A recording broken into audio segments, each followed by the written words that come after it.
क्या ये संभव है कि अगर आप एक लंबी यात्रा पर जा रहे हैं और अपने व्हीकल से जा रहे हैं, अपनी कार से जा रहे हैं, तो क्या ये संभव है कि आप अपने उस कार को बिना चेक किए जाएं? आप उस कार को चेक करेंगे, आप उसके टायरों की हवा को देखेंगे, आप उसके पेट्रोल को देखेंगे, आप उसके इंजन ऑयल को चेक करेंगे, आप उसके कूलेंट को चेक करेंगे, आप उसके ब्रेक को और उसके स्टीयरिंग फ्लूइड को चेक करेंगे, क्योंकि आपको मालूम है कि अगर किसी भी तरह की कोई दिक्कत हुई तो वो रास्ते में बहुत बड़ी समस्या बन सकती है।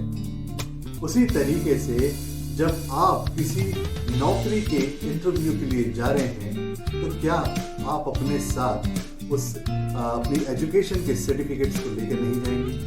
क्या आप वो एप्लीकेशन लेके नहीं जाएंगे? या आप उस कंपनी के बारे में कोई जानकारी लेकर नहीं जाएंगे? आप अगर ऐसा करते हैं तो क्या होगा? आप उस इंटरव्यू को क्लियर नहीं कर पाएंगे। इसीलिए प्लानिंग बहुत ज़्यादा ज़रूरी होती है, लेकिन हम में से 80-85% लोग कभी भी प्लानिंग नहीं करते।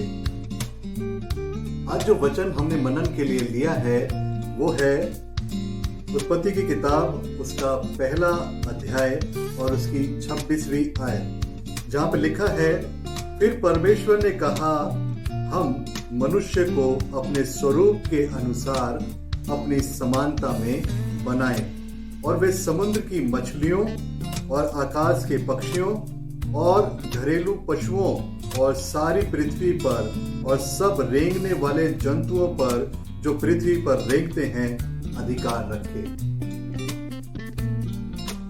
यहां हम देखते हैं परमेश्वर एक योजना बना रहे हैं, और योजना क्या है कि हम मनुष्य को अपने स्वरूप, अपनी समानता में बनाएं।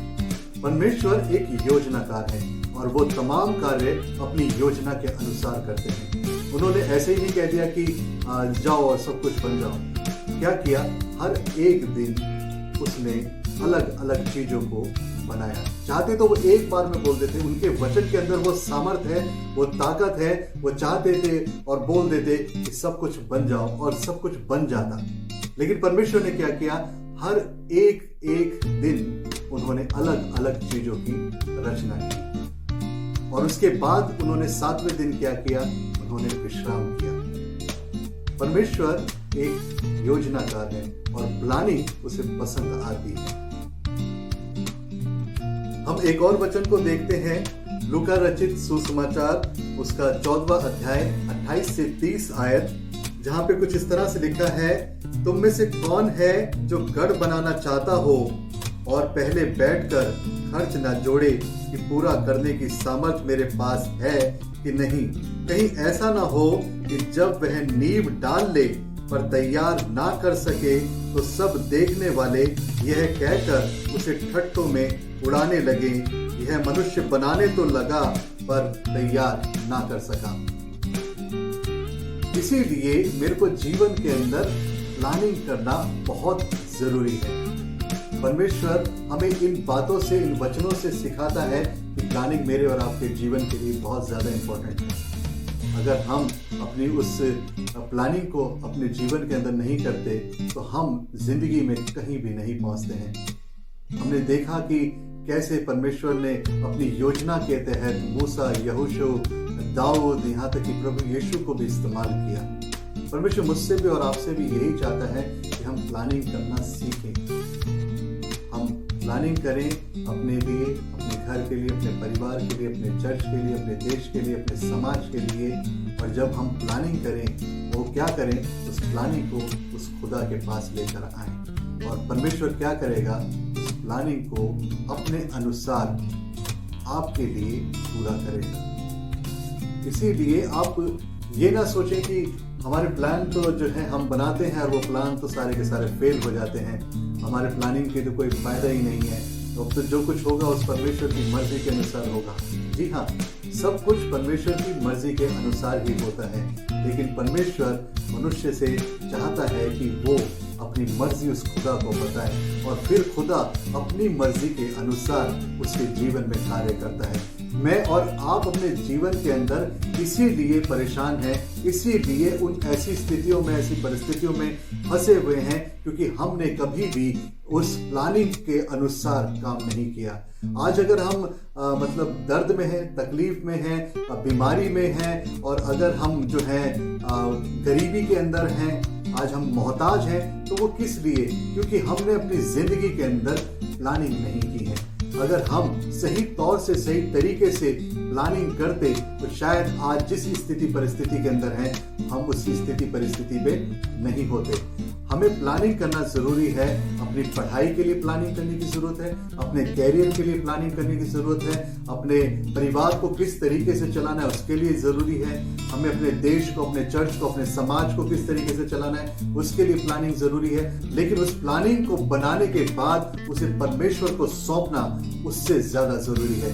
लेकिन जब तक हम उन चीजों को नहीं समझेंगे तब तक हम उन बातों को कभी भी अपने सामने होता हुआ नहीं देखेंगे। हमें इस बात को समझने की जरूरत है कि परमेश्वर जो है प्लानिंग से प्यार करता है। परमेश्वर प्लानिंग के थ्रू सारे काम करता है।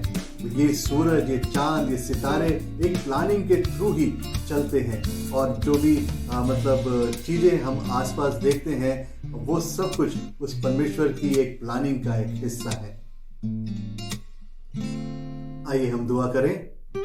हम तेरा शुक्र और तेरा धन्यवाद करते हैं प्रभु, एक बार फिर से तूने मौका दिया कि हम इस बात को जान सकें कि तू योजनाकार है, प्लान करने वाला परमेश्वर है और पिता तुझे प्लानिंग पसंद आती है और उसी के अनुसार तू कार्य करता है। तो हमसे भी चाहता है कि हम भी अपने जीवन के अंदर प्लानिंग करें और पिता परमेश्वर उन प्लानिंगों को तेरे सामने लेकर आए ताकि तू उनको अपने तरीके से हमारे जीवनों के लिए आशीष और बरकत बना दे।